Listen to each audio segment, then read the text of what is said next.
Gentlemen, may I have your attention, please? The show starts in 10, 9, 8, 7, 6, 5, 4, 3, 2, 1, go.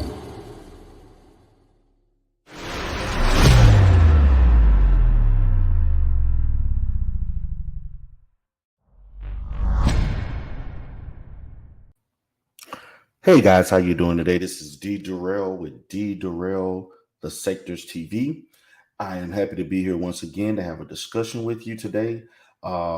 Give a shout out to my brother, Dr. Bombay, aka TMK Media, who has implanted this idea in my mind as it involves talking about patriarchal and matriarchy in the Black community.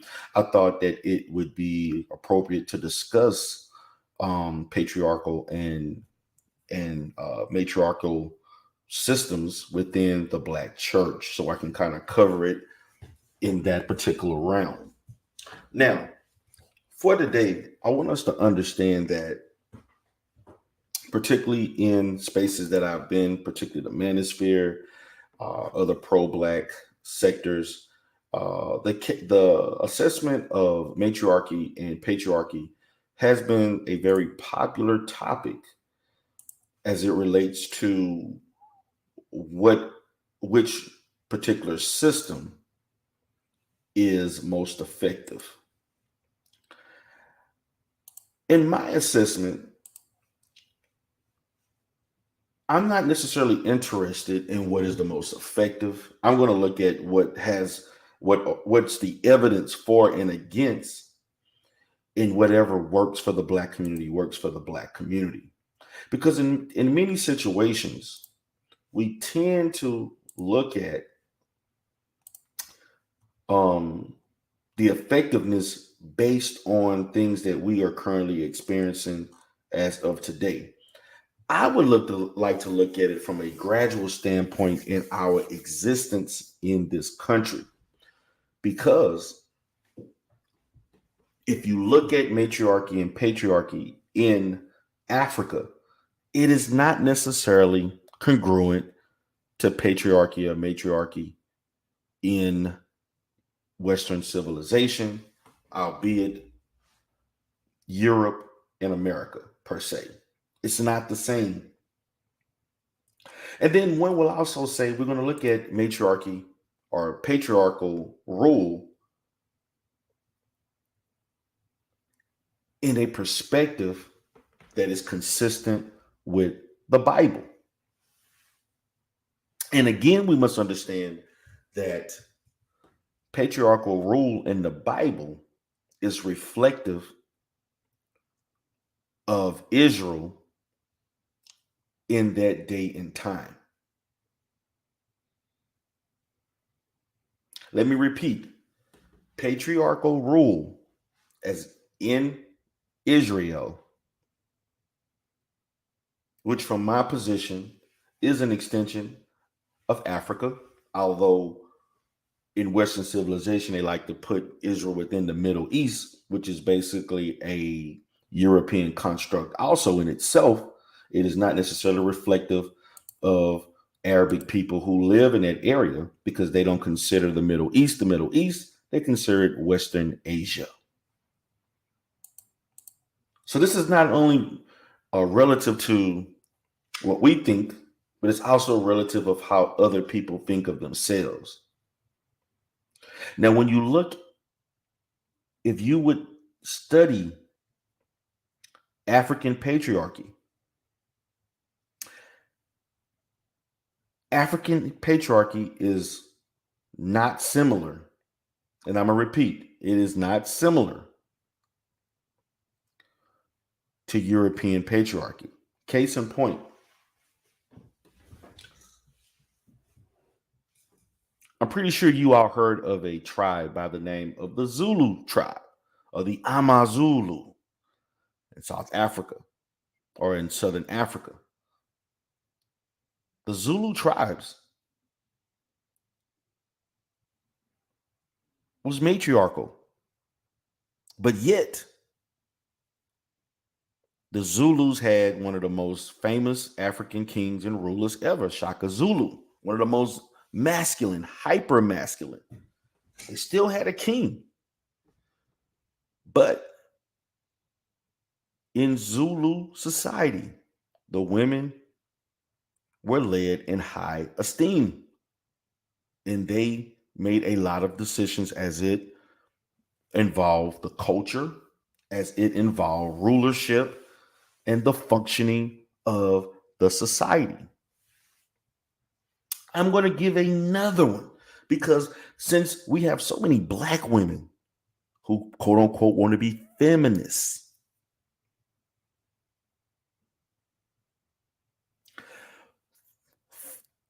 judging Black men as the gatekeepers of patriarchy in African American culture, when in fact, Black men, for a large share of our history in this country, were never able to establish a patriarchy in the first place. And that's just facts. For hundreds of years, we did not control our families, and Black men did not create a system to control his families.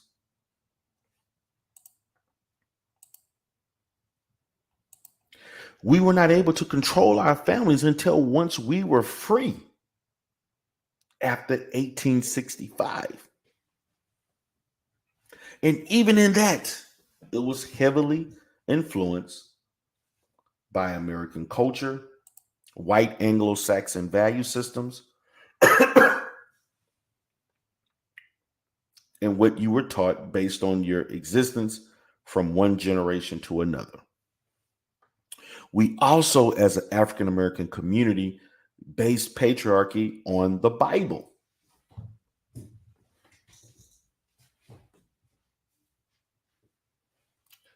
And we saw it from a Western civilized perspective.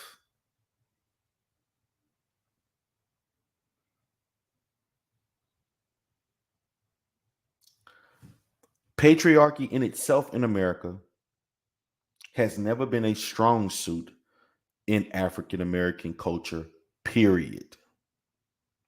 And once Black men were able to become free, or able to vote even before white women were able to control and supervise their communities and their families and dictate things that would occur and what could not occur, the patriarchy system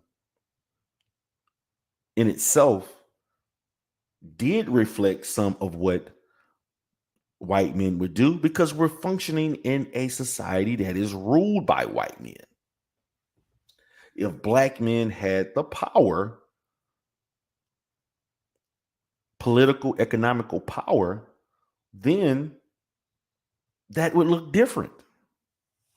So in itself, Black men were functioning in the environment that they were given, that they inherited. Now I'm going to say this. Black men have never treated and never perceived their women the same as white men have perceived their women. Black men have never perceived their women as property. Black men have never told, in America, have never told their women that they could not enjoy sex. Black men wholeheartedly have never used economics historically, and I'm going to put the emphasis on historically, to control their women. Black men have never had the power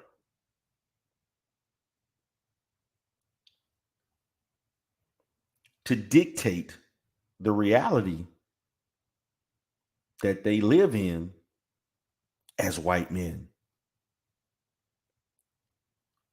So I want the black feminists to rethink that stance as it relates to black men wanting to function under a patriarchy that is in line with European patriarchy, because that's false. That is false.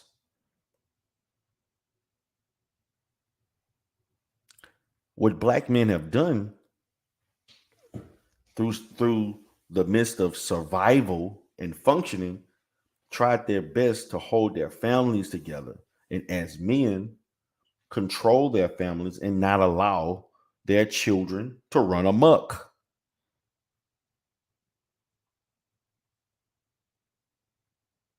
So let's now pivot to the black church, because these men function a certain way in their household, and then they also transfer that patriarchy into the black church, which is mainly controlled by black men.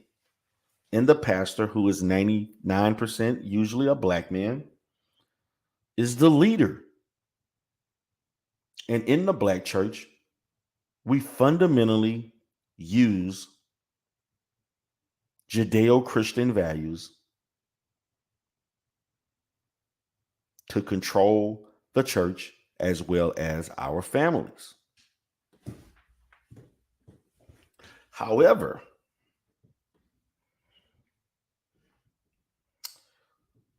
due to the breakdown of the African American community, due to the failure of the church, which, when it functioned under strong patriarchy, did a lot more for the black community as opposed to now. The destruction of the black church has been a failure also of patriarchal rule of black preachers who misuse their power for self-fulfilling reasons, whether it was for economic reasons or to be sexually involved and exploit the women of the church. This is where the breakdown occurred. But black men have never oppressed his women. Black men have never oppressed black women. We never had the power to. And even when you look at things as it involves African countries that we are from, because that's our ancestry. And I know you have these ignoramuses in here who are claiming we were here before. I'm not going to have that ignorant discussion because you don't have enough scholastic research to support that. At least we were not here in large scale. But the fact that we come from West African roots, and in West African cultures, black men function in a manner in which women were not oppressed. Women were raised and had important roles in society. Women were not silenced. They were not told they couldn't do things because they were a woman, but they were given certain roles and certain privileges and rights based on that particular tribal affiliation, tribal culture, to function in a manner consistent to their place in that society, whether a wife, elder, and so on. I am somewhat disappointed that the black feminist fails to use ancient Kemet or Egypt as one of the most brilliant examples of Black matriarchal rule, because Egypt was the first civilized nation of ancient time where there were female rulers. There were several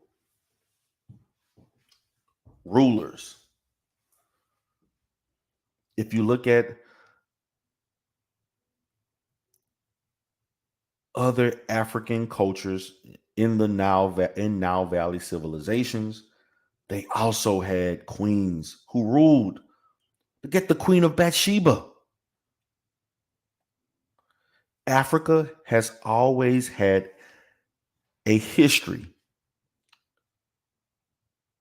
where queens ruled nations.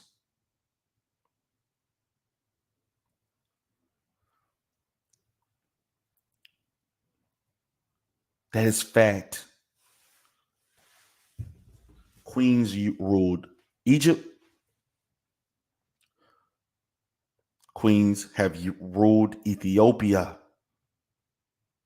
There were West African queens. This is fact. So in African culture, matriarchy, although it was not prevalent throughout the country, throughout the continent, it was visible and it was effective.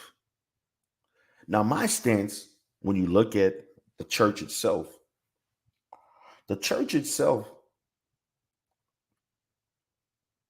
has a large female following. It has a large female participation, and the women of the church are involved in the decisions of the church. If we want to look at it in a limited perspective, just because who's at the top, which is usually an African American male, I think that we're doing ourselves a disservice because we're not looking at the complete realm or the complete dynamic of the church social structure. Because in most Black churches, you're going to have a large percentage of women making important decisions. So my conclusion is that although the church is primarily patriarchal, it has some level of flexibility. Or even if a church is matriarchal, there is evidence of flexibility. The problem is that as we perceive what is patriarchy, we look at it from a European perspective and not necessarily looking at it from a perspective that is effective for our community. So then when Black men speak of patriarchy, many Black feminists or women who claim that patriarchy in itself is oppressive. That's not necessarily true, because Africa created patriarchy. Africa created matriarchy. So we in ourselves should study how it has affected people that look like us historically from a reference that is germane to the African American psyche and our existence.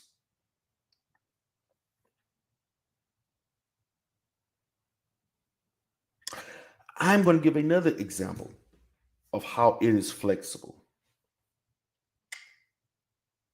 In many, and I've stated this on other videos when it talks about patriarchal rule. Back in the day, for us, my grandparents, great parents, great grandparents, and even my own parents, There are a large percentage of men, and Dr. Bombay can co-sign this because we had a discussion about this months ago about how the black community function as a family as opposed to how it functions today. The males were more responsible and they stuck with their families. The men would work and bust their butts Monday through Friday. And when they got paid, they gave that check to their wives. So just because the man, he's over the family, he the leader of his household, but the wife was making the financial decisions for the most part. She appropriated the money for us paying for housing, food, the kids, and other discretionary means. The man was not doing those things. He provided, and the wife was the brains behind making sure the operation ran smoothly. Now, does that sound like fundamental patriarchy? Does that sound like Western civilization style European patriarchy? No, it doesn't. So when I was in a chat the other day, people were talking about, there were people who claimed that they were black feminists. I'm attempting to try to salvage an understanding of how the black feminists can highlight the misusage of patriarchy in the black community, in the black church, when it never really existed in full scale, in a large scale. Because black women have always had a large, matter of fact, I'm going to make the argument that black women had more say in their households than white women had in their households.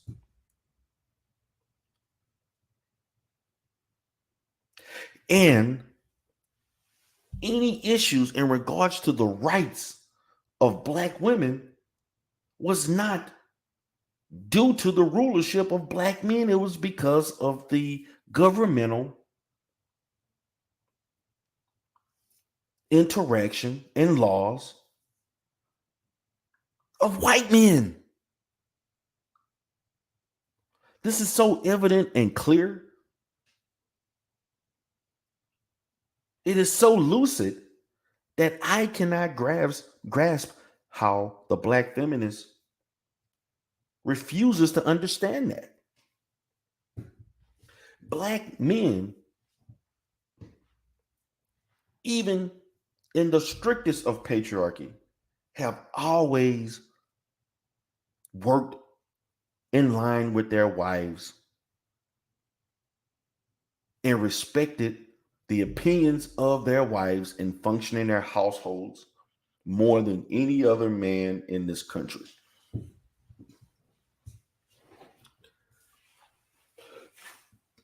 When you look at patriarchy in the Hispanic community, it is macho, highly patriarchal. The Asian community, don't let me even start on that. The Indian community and the white community.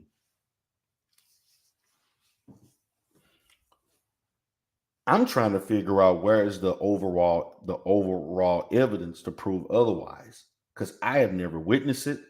And in my study of marriage and family, which I have done for years, in my education, I have yet to see significant evidence to support your stance. So in the black church, now if you look at certain sectors of Christianity, if you look at more of the Kojic church, Pentecostal and so forth, the Jehovah Witness, the patriarchy is a little bit more tight and stringent. In the Baptist church, non-denominational Catholicism, maybe not as much. But also notice in the churches where the patriarchy is the more strictest, even in NOI, the Nation of Islam,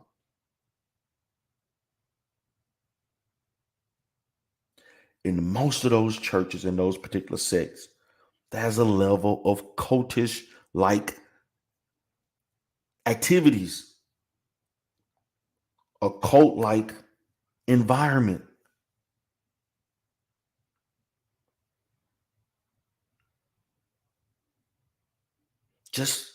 Just putting it out there for you to think about.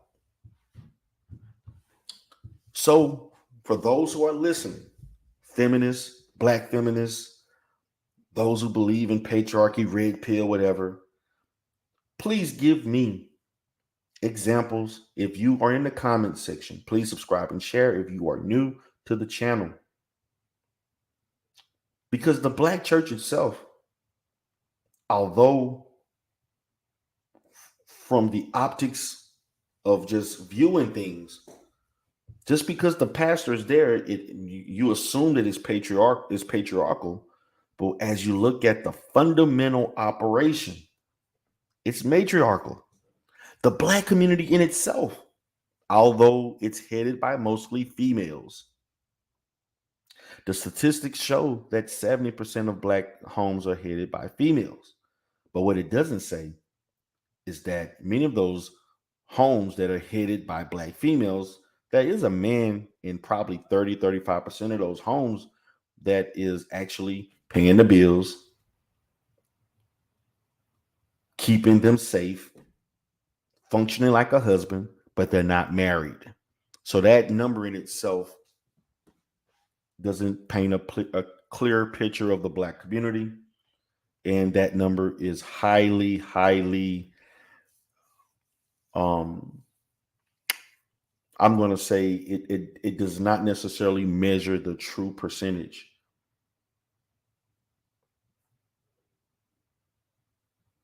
It's not a true score. It's highly exaggerated.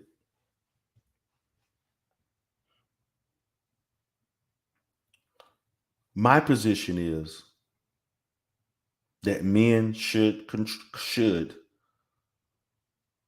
be the leader of their households with the respect of the woman that they're sharing that household with.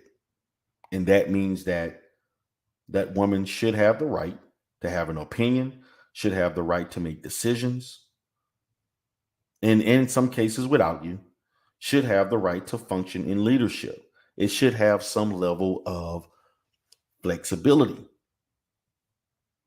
But what the black feminists won't say is that most women by nature are going to defer to their husbands to make decisions, even when they shouldn't. And that's just the God honest truth.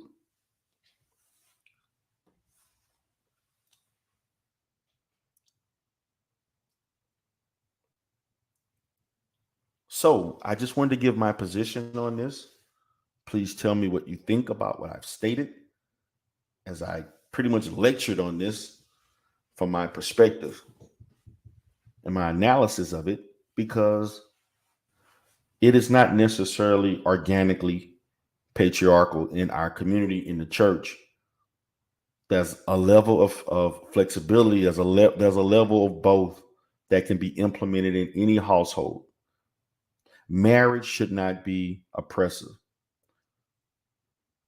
Being in a relationship and a man should not reflect a lack of rights and a lack of functioning, a lack of freedoms. You see, the difference between African-centered marriages and households, and if we're following the Judeo-Christian, is that when you look at the 10 Commandments, I'm going to give you the example. The 10 Commandments focuses on what you should not do. If you look at the Ma'at focuses on what you should do in the positive, not what you should not do. I will love my brother. I will love my mother. I will love my wife. I will share. I will love. I will protect. Not thou shalt not. Thou cannot. There's a difference. And the difference is, in contrast, African centered values versus Western civilization values. We as a community should study and utilize and modify value systems and solutions that have historically been effective for us and modified to modern day and time. So, guys, this is D. Durrell with D. Durrell, the Sectors TV. I hope you enjoyed this video. Shout out to the church sector. Shout out to Daryl Moore. Shout out to the A-Team, Marcellus, Roxanne. Let me see your transcript, and a host of others. Shout out to my girl, Angela Smith. Shout out to the good guys. Appreciate you all for listening.